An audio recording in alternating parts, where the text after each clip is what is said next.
Okay, the topic for this video reading tutorial is endings and the final bar line. Let's start with our endings. You'll see here we have a start and an end repeat. And if you saw the previous tutorial on time slashes and repeats, you'd know that this simply tells us to repeat everything that's between those two. Well, that's the case here. We have one major difference, that being a first and a second ending. So what's that tell us? Well, just like with the repeats, we start here at the beginning. There's our groove. We play that for 1.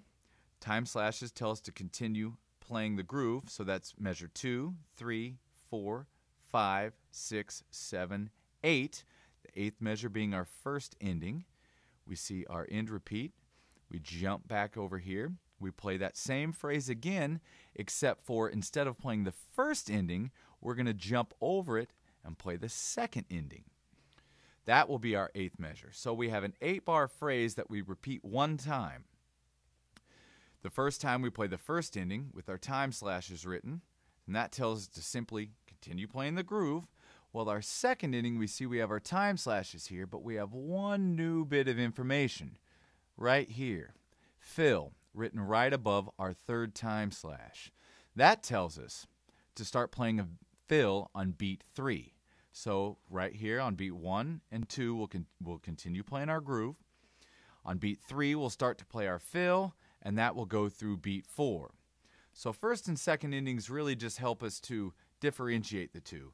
In this case, the first ending is to continue playing the groove. The second ending is to play the groove with the fill starting on beat 3. Now let's take a look at our final bar line, which you'll see here. It has a 1 thick line and 1 thin line. Whereas our double bar line here just simply tells us we're at the end of a section. Our final bar line tells us we're at the end of the song, which you can also see here notated by fine, or that's our final note. So when you see a double bar line, end of a section, you see 1 thick, 1 thin line, which is our final bar line. That means we're at the end of the song. So now, just so we can get a better idea of how this works, let's take a listen to a track I prepared and follow along with the chart. All right, let's take a listen.